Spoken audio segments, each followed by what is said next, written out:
As the custodian of the country's gateway, we continuously seek to provide a seamless and joyful experience for you. The Butterfly Effect, a set of facilities and services specially catered to guests with hidden disabilities. The Butterfly Effect aims to ensure our hidden disability guests have a seamless and pleasant journey at our airport. We have designated areas for our hidden disability guests, and you will be specially assisted by our trained airport staff.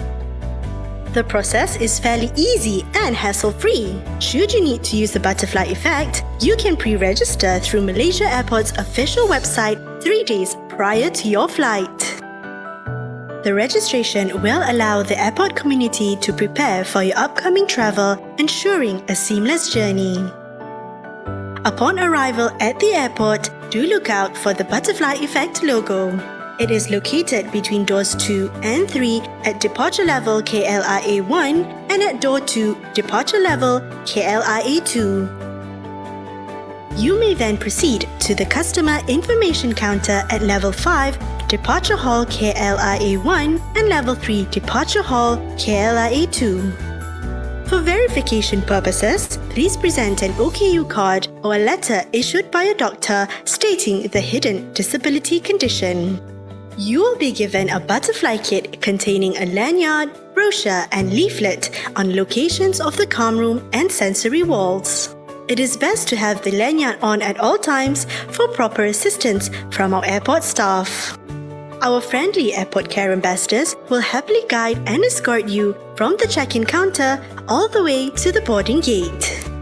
As a Butterfly Effect guest, you may utilize the calm room located at level 5 KLIA 1 before proceeding to the boarding gate.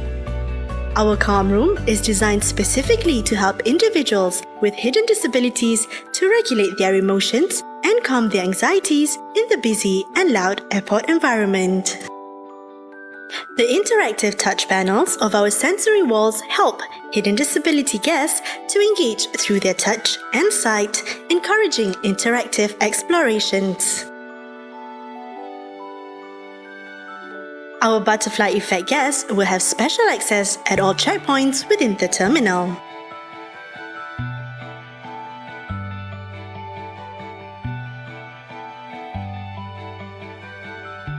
If your flight is at the satellite building, you may take the train or ride the bus and enjoy the scenery.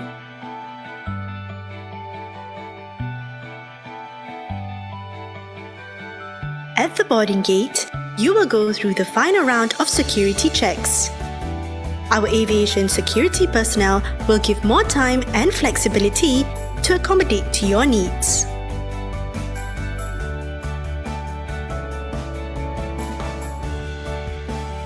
As caring hosts, the aim of the Butterfly Effect initiative is to provide an inclusive and seamless airport experience for all our guests.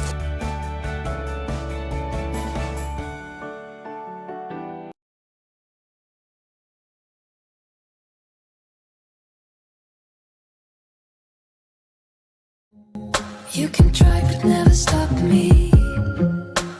This is what I'm made of.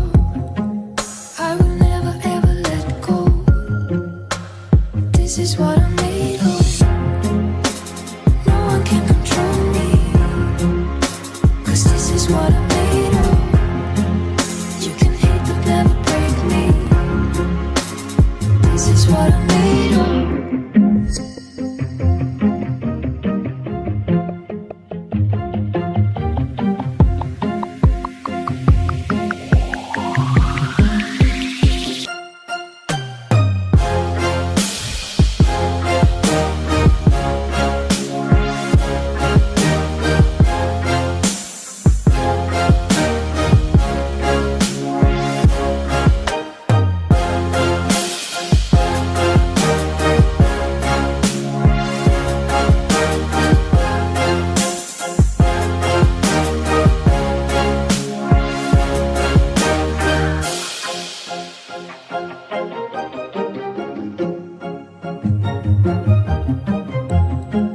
You can try but never stop me.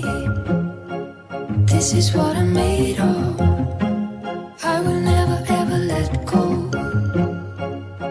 this is what I'm made of. No one can control me, 'cause this is what I'm made of. You can hate but never break me. This is what I'm made of.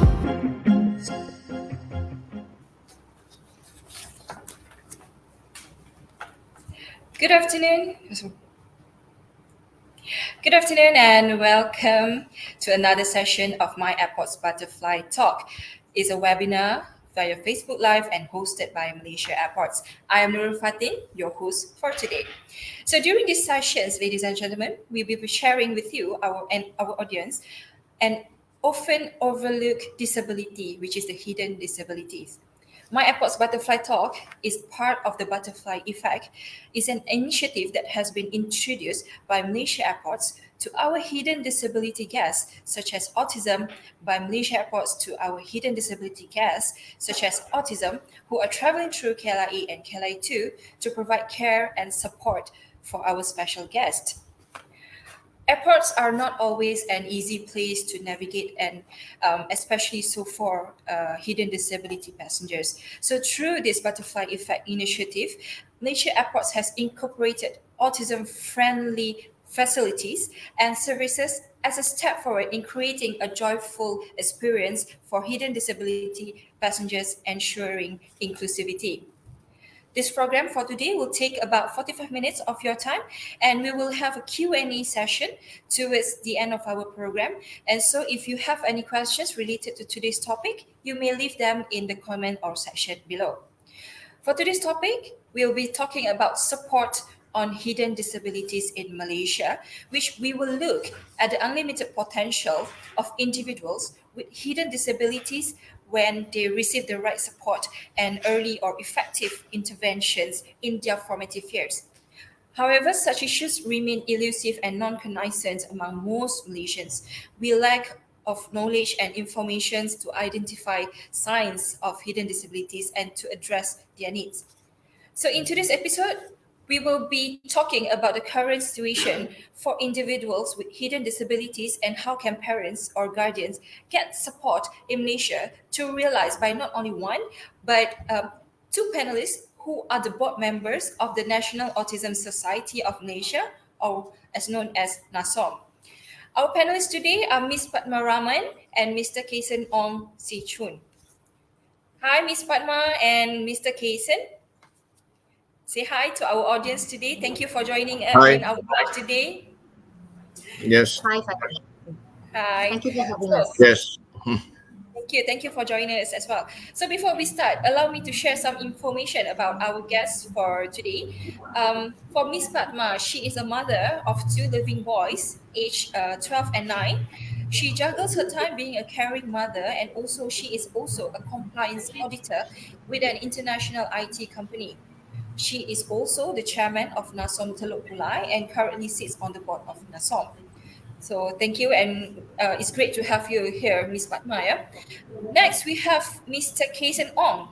Mr. Kaisen Ong is also a sitting member of NASOM, as well as the chairperson of the Welfare Committee and chairman of Asian Autism Network. Thank you very much, Mr. Kaisen, for being with us today.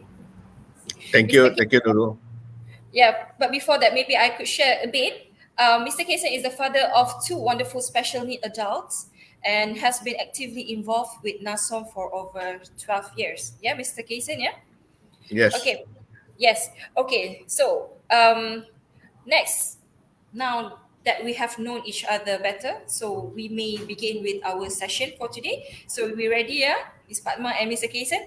Okay, maybe I can ask Ms. Padma first, okay? Can you share with us how did you initially get involved with NASOM, and what were your motivation and drive that get you started? Thank you, Fatin. I got to know about NASOM when I was looking for the right school for my son, okay, over the website. I was just Googling around for a school, and that's when I found NASOM. My second son, who is 9 years old, was diagnosed with autism when he was 3. Now, after sending my son to Nasum Telok Pulai St. Klang, I started to learn the various therapies and the program that were available in Nasum. At the initial stage, he did struggle to get into the program. However, he adapted it quite well after a consistent approach was provided by the teachers. NASUM has fantastic teachers who are well trained, and the STAR program, which includes the ABA therapy, has all the required scope to assist a child on the spectrum to obtain the required learning and skills. You asked on my motivation and drive. So, when I saw the other children and parents and the struggle they were going through, as well as the courage that they portrayed, right, in ensuring that their child receives the required education and training, I saw an opportunity to serve the community around me. I believe these were the right calling for me, as I see that NASUM has great potential as national body to provide support not only for the children but also the parents. Okay, I see, Miss Fatma. So, can I know how, since you were saying that your son was enrolled since they are three, so basically, can I know what is the progress now? I mean, how do they are doing now? Yeah. So when he started off, he was diagnosed at 3, Yeah. but I have put him on a program at the age of 4 when he started. Oh. When he started doing a Saturday program first, which is called an early intervention program. After which he was recruited on a full-time basis on Monday to Friday. Now there is a lot of progress in my son from the way the way he speak. My son Dinesh was not talking very well. In fact, he does not say many words when he was younger, but now Uh-huh. he is able to say many words. He has started to communicate. He can actually ask for simple requests. There is definitely a lot of Yeah. improvement on his speech, Yeah. as well as his social interaction. Actually, I from a see. social so from a social interaction perspective, he was more on a quiet. He's a very quiet and a passive person, but Yeah. now he just loves to go to school. He's all up and ready to wake up in the morning and excited to go to school. And that itself is a tremendous progress. Yes, yes, yes. That's a great to progress to hear, Miss Fatma. Thank you very much for sharing us your experience, and I can see that we can learn a lot from you. So, Mr. Kaysen, aside to Mr. Kaysen, you Yep. have been with Nasim for 12 years, right? So, Yes. Mr. Kaysen, would you mind to share with us on how and what get you started, and how has it helped you in raising your two lovely special needs children? If you don't mind to share with us. It's actually a very long story. Yes. 45 minutes won't be able to tell you the whole story. But anyway, No okay. worries, no worries, Mr. Kaysen. Yeah. First started with my eldest daughter. She's already 24 today. Yeah, Okay. before this, she was born with a lack of oxygen to the brain. So that Oh. actually made her a bit of a mild cerebral palsy, actually, they call it. Then later through the years, then only they changed the name to global development delay. All right. So actually, my daughter and my son, there is only 1 year difference in their age. Okay. So when we were concentrating too much, a lot of time on my daughter, my son came along, and then we saw that he was okay physically and mentally. So we just let him be for the moment Mm. until we found out that he has no speech at when he was about 3 years old. Okay. So then we started seeking some diagnosis, and then we found out that he's actually autism. He has autism, and on the Asperger side of autism. All right, high Okay. functioning. That means, yeah. I see. I Mm. see. So they are both are 24 and 23 years old now, right? Yes, yes. Correct. Okay. So is that what drives you to be involved in ASO? Well, I struggled a little bit with my son when he Okay. started schooling in kindergarten, and then when he went to standard one. All right, that Okay. time I still haven't gone into Nasom yet. Okay. So I struggled with him in school. I managed to get him to school with the help from a guru besar of a primary Uh-huh. school. She was Uh-huh. gracious enough to let me sit to participate in the classroom activity with my son. I So see. yeah, so that time I was only working half day, so I So have to you'll be with be my able son. to join your son at school. Yes. I Then see. later, when we found out that Nasom has inclusive, with the Ministry of Education, they have this Yeah. program. That's when I registered my son under the program. So from then on, Nasom provided the teacher aid, and my son officially finished school with SPM Oh, later on. okay. That's great to know. Yeah, may we know that what kind of assistance from NASOM at that point of time that helped your son to for his school? Hmm. Well, of course, then they have that early intervention when Yes. my son was a bit late because he was hyperactive and then he has no speech. So Nasum came in, we did the intervention, and then we have APA as well. APA is applied behavior analysis that actually Okay. helped my son a little bit from then, and then as years goes by, improve a lot, and then he's also not so hyperactive, and then that he could be able to be included in the mainstream class at school. Yeah. I see. I see. Yes. So can I know what is he doing now? Is he studying or He's actually working now, working? working twice a week Oh, at one of our his former speech therapist office. oh, okay. Now he's helping other people as well. He is helping. Well, he's like a taiko to the other children, Oh, the younger okay. children, but also at the same time he's doing office work lah. He's like I see.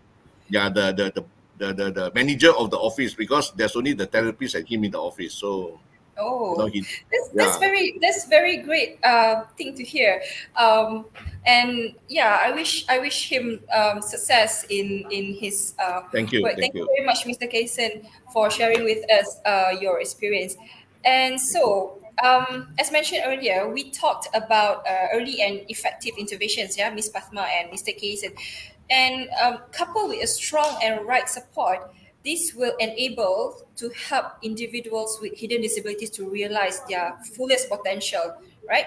So, Ms. Pathma, can you share with us how early is this how early and what are the effective interventions that have a good proven record in helping to pave the path to the successes for these individuals? Yes, Fatin. It's very important for parents to recognize the condition of their child as early as possible. I think that's the most important thing. If the parents don't recognize it, they don't recognize that the child has certain issues. Sometimes parents do are at the stage of denial. They don't accept that they see certain symptoms and they hope that those symptoms will go away. So those children will start late, right? But so it's very important for parents to really recognize the condition of their child as early as possible and identify all these symptoms, such as delay in speech. They can also see the child's behavior, right, or tantrum, which is not the usual, right? Flapping of hands or spinning, which are typical symptoms of autism, right? So once they recognize this at an early stage, it's best to bring these children to the specialists, right, to obtain a proper diagnosis. Because as parents, if they are well aware of what autism is and the scope of autism, right, the symptoms and all that, some parents are quite well equipped with this knowledge. Many, yeah, but many are not. So it's good to bring these children anyway to the specialist to obtain a proper diagnosis. Yeah. So the earlier we recognize it and accept it as a family, right? Usually, it is the parent, the mother or the father who will recognize it first, and then the mother, in this case, in my case, the mother will have to then explain it to the father, so the father has some level of acceptance, and then immediately the family members, right, the brothers and the cousins and everybody. So it's very important that the family accepts the child as who he or she is, and then put them into the required therapy that is required, right?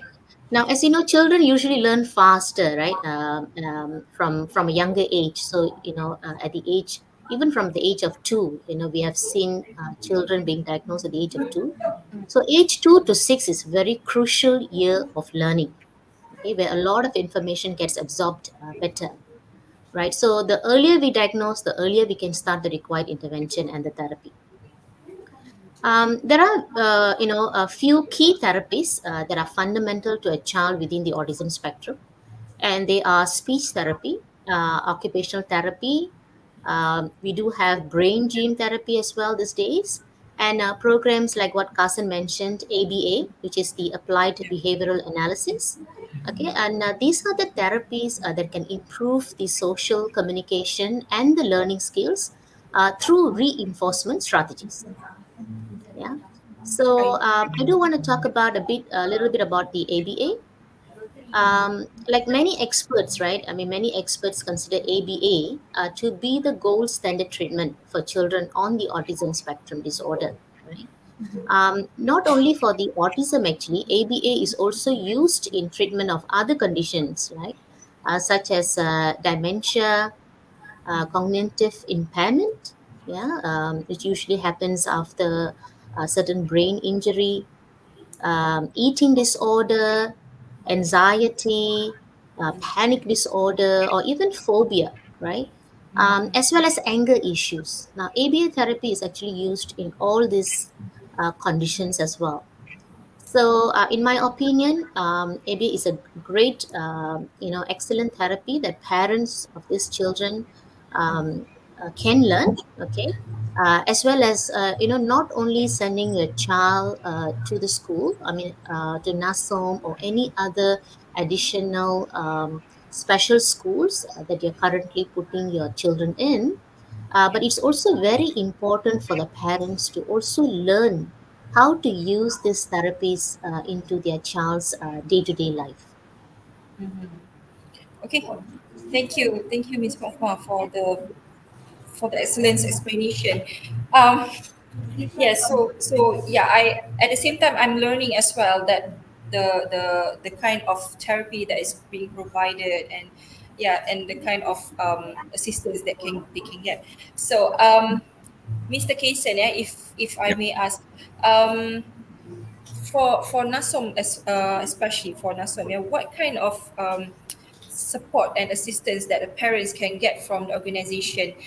Yes, Ms. Fatma has shared some of the support just now, but maybe you can like elaborate a little bit of Yeah. detail of of what Okay. can we get from Nasom. Yeah, Right. Like what Miss Padma mentioned earlier regarding the early intervention and correct. diagnosis. Actually, NASOM has successfully been able to give intervention to as young as 2 years old. All Mm, right.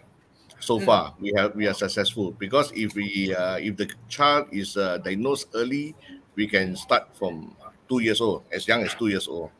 All right, that's okay. very important. Yeah, Yeah. so that we can prepare the child for school going. Mm, Right, that is our first priority in NASOM. All right, and the next one is after intervention. We also have a center that has all the other therapies as well, like what Miss Palma was saying, occupational therapists, speech mm, therapists, and brain gym, and also physiotherapists. All right, for that matter, we have a one-stop center in Setia Alam that has all these facilities as well, and also we have two in-house psychologists there as well. All right. I F- see. yeah, for autism, basically we need psychologists to diagnose, to give the diagnosis, uh, to be able to identify the problem. All right, and then the next step will be getting the OKU card from the government. You see, Oh. the issue here now we are still having, despite all the awareness and so on, is that some parents would not want to get the OKU card for their children. All right, there's still a stigma there. I All right, see. yeah. So if without the OKU card, the government would not have the statistics of how many people with autism are there in Malaysia. All right. Yeah. Yeah. Yeah, in the last few years, uh, the government managed to start this process again. All right, and autism now is being put under a special different category from the others, like the blind, the deaf, and the physical impaired. All right, so from there, if NASO is standalone, then we will know how many people in Malaysia that are actually autistic. Right. Okay. Okay, maybe Mr. Kason, yeah, for our audience benefit, maybe you can Mm. share together with our audience as well. How do parents reach out to NASOM? Maybe you have your social media platforms or email or contacts. Yeah, If we you, have our we have our social media. We are on Facebook, and mm-hmm. then we also have our website. I think it's being shown on the screen as well. Yep. You can call any of our centers, for how should I say, for a screening purpose, to see where your child is. If your child has not been diagnosed, then we will refer you to doctors or psychologists that has Yeah. similar access for these parents. You see the most important is that parents must be the first people to admit, Identify. Right? to Yeah. identify and to admit that your child has some issues. All right, of course Okay. we are not here to say that all children will have issues, but sometimes even the minors of issues can be rectified straight away. All right, we don't need it to be a very serious issue, then only we look into it. All right, so parents are always the first step. If this first step is not achieved, then your child will be left alone in that condition. Yeah. Understand? Understand. Thank you very much, Mr. Hasan. So, yeah, we can listen just now to Miss Pathmas and Mr. Casey's experience that everyone is experiencing differently. So, but with amazing information from our panelists today, I hope it will benefit many parents and guardians so they know how and where to seek the support for these individuals. So while we were discussing earlier, we did receive some questions from the audience to our panelists. Yeah. So basically, we will be sharing with you the question. Yeah, Miss Pathma and Mr. Kason, just for what? Okay. So Miss Pathma, your son is 12 and 9 years old now, right? Yes. 12 and 9 years old. So basically, they are schooling now, right? They are Yes, in they their are. school years now, right?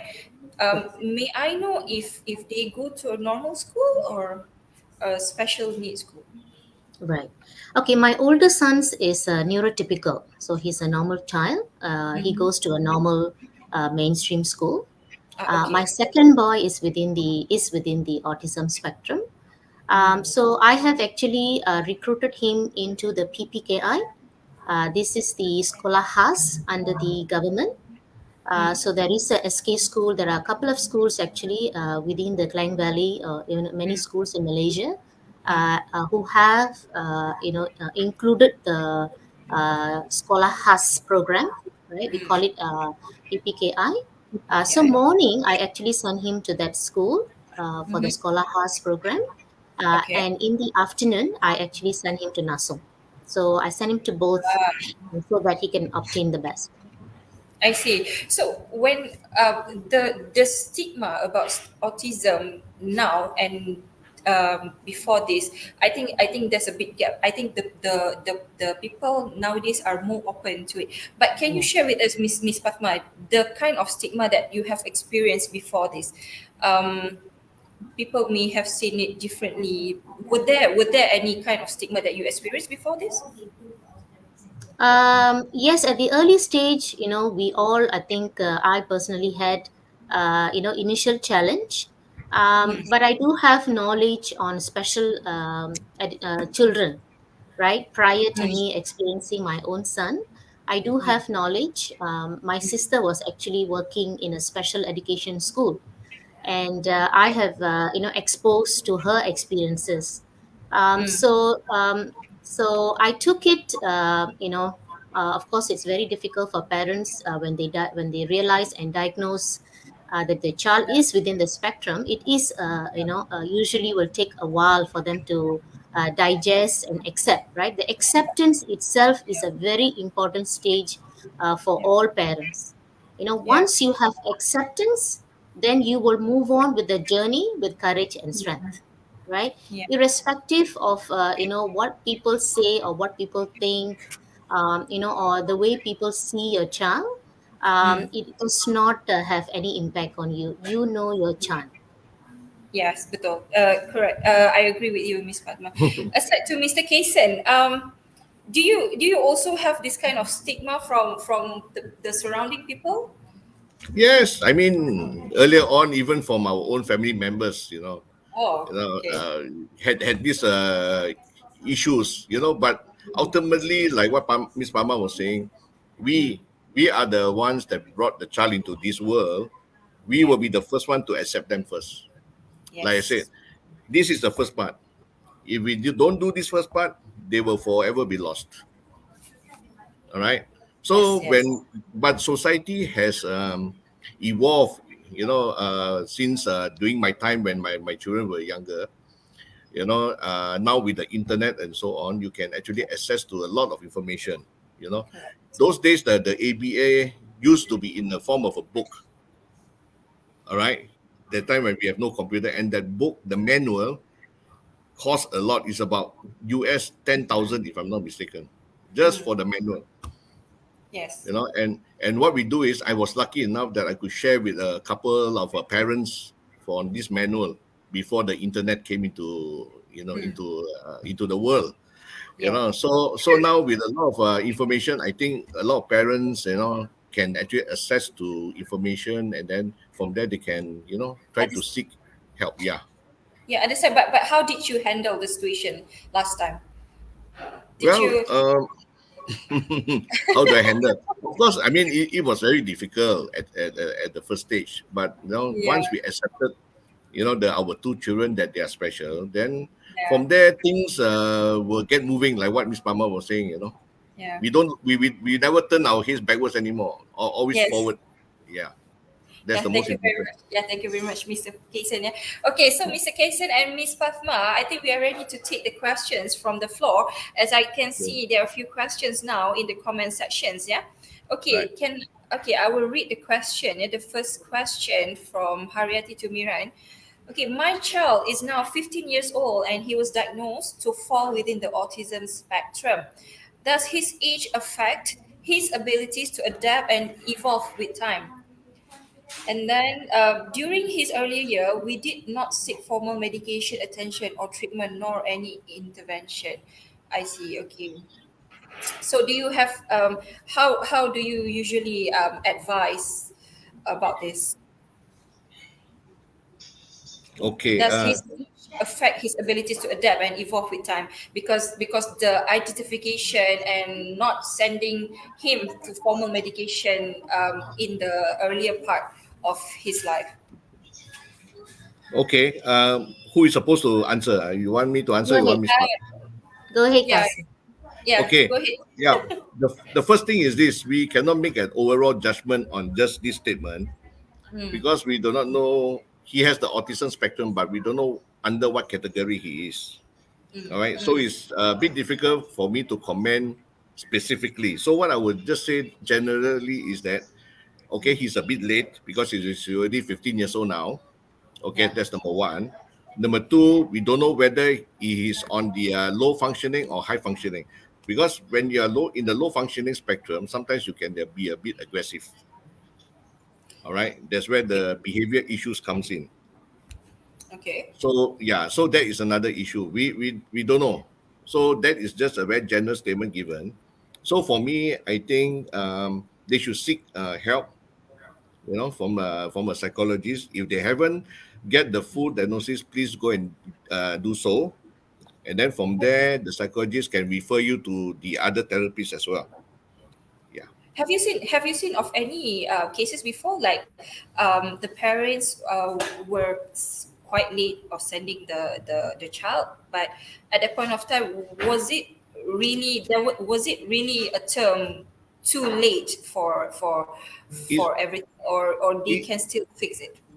it is never too late. It is never too late. Yes, All it's right. never too But late. depends on the situation of the child. If it's just on the mild side, of course, with the intervention, he can be, how should I say, he can do well.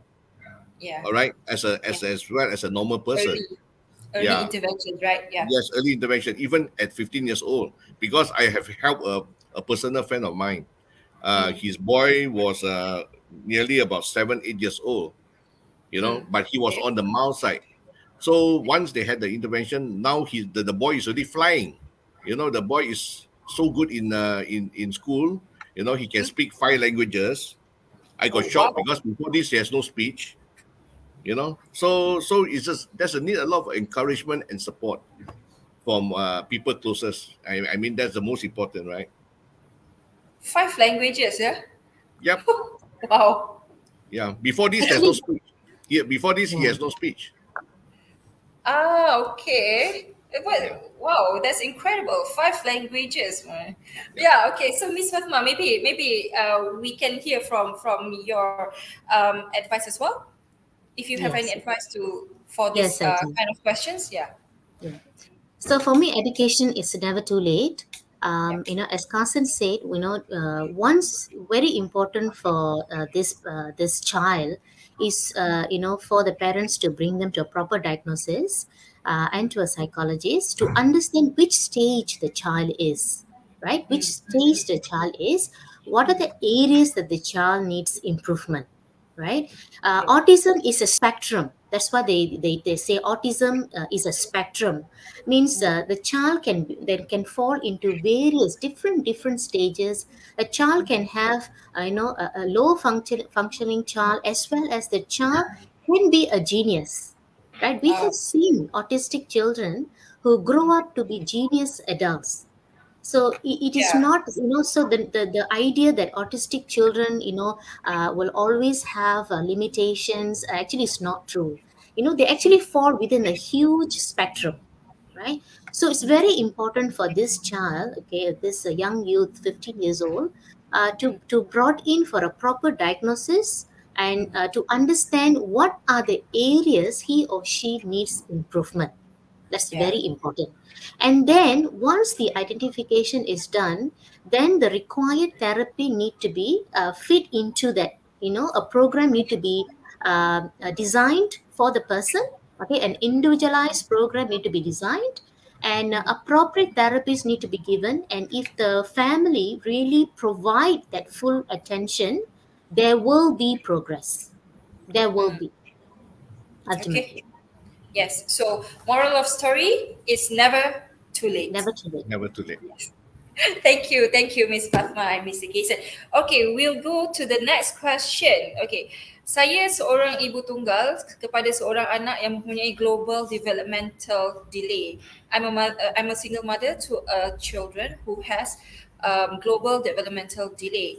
Di manakah boleh saya dapatkan sokongan untuk anak saya yang juga tidak memakan belanja yang besar? Where can I get the support and assistance that does not cost me that much?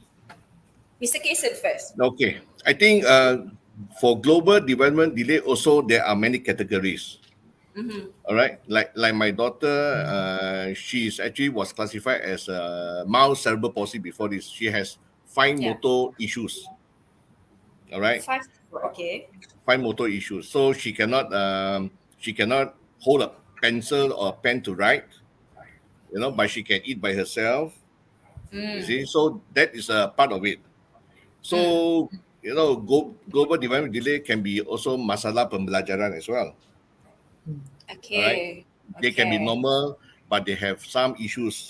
All right, Mm. so like I said, also need to get proper diagnosis. And then from there, I think now with the current advance in information and also Yeah. medicine, Yeah. the doctors can actually channel you to the correct therapist. All right. Yeah. Yeah, Yeah. but like Miss Mama said, it's never too late. The most important is the parents fully supporting the child throughout the whole thing. And then for global development delay, usually some parents will seek help from the spastic society as well. All right. Spastic. Yeah, spastic Okay. society. It depends Okay. on the condition of the child as well. Like I said, I cannot comment on on specifics. We are talking about general information here. Yeah. So there are many centers outside there, NGOs that can provide such services Mhm. now. Mm. Okay, you just have to see which one that your child falls under, Mm. and then from there you can seek the treatment. Yeah. Mm. Okay, thank you, Mr. Cases. So, Miss Papa, do you have any advice with regards to this second question? Where can she get the assistance and support without a big cost involved? Yeah, so today I think just to add on, I think Kasan is very much experienced in the global development. Yeah. But today, ANIS, the government organization, is also providing diagnosis and Mm-hmm. support. Yeah, this is a Mm. new initiative by the government, Mm. and any parent can also contact ANIS if they are not, if they fall within the global development. They can Okay. also contact JKM to request for the appropriate support. Yeah. Okay. Thank you very much, Miss Fatma. Okay, ladies and gentlemen, looks like we are already at the end of the session. Before that, is there anything that you would like to say to our audience, Mr. Kason or Miss Fatma? Maybe your last words. Maybe it's just not too late. I will let Miss Padma go ahead first. Yes, Miss Yeah. Fatma. No, so I just want to say that thank you for inviting me for this session. So it's a pleasure. To all the parents out there, or even adult children who are listening to this, I will say that it's never too late. Education is a lifelong journey, right? Irrespective of what age you fall under, even or irrespective of the type of disabilities you have, right? We know that there are many disabilities in the world. Autism is just one part of it. We have a lot of physical disabilities as well, but people with various disabilities are really achieving right out there.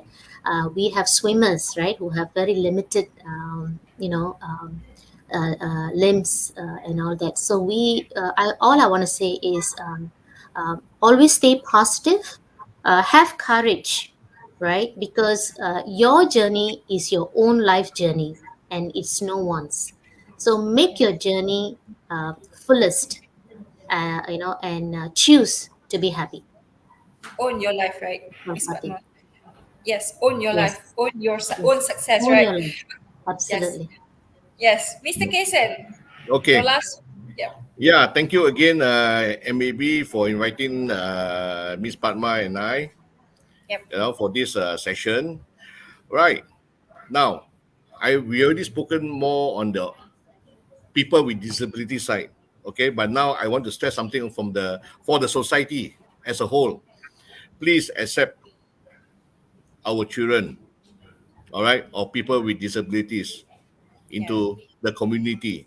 That is very important. I think in the last 20 years, we have achieved a little bit, with the public being seen, supporting, and then not to classify us as mental patients or mental issues, I think that also encourages parents to bring their children out into the open, into the public, Yeah. where the society can see and view children, with disabilities or any disabilities, even physical as well.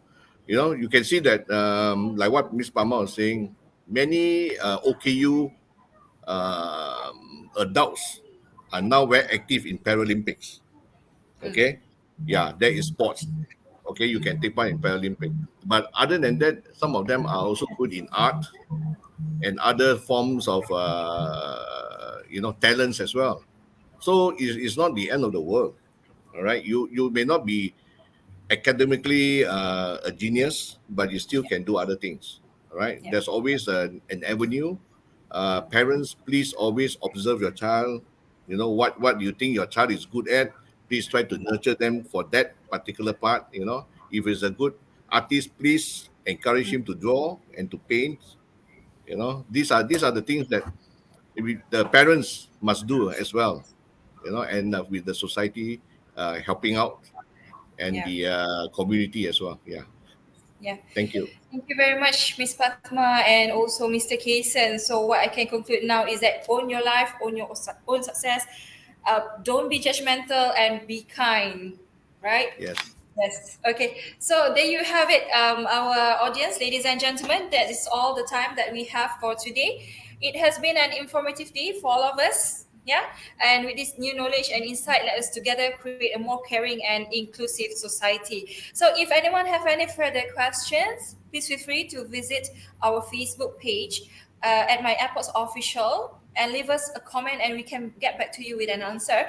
Okay, alternatively, you may also log on to our website at www.malaysiaairports.com.my for more information on the butterfly effect. Thank you for joining us today, Ms. Padma and Mr. Kason. We highly appreciate your sharing and hope to see you soon again. Yeah. Thank For you. our audience out there, stay tuned for the next topic. Until then, stay safe, stay healthy. I'm Nurul Fatin signing off. Bye.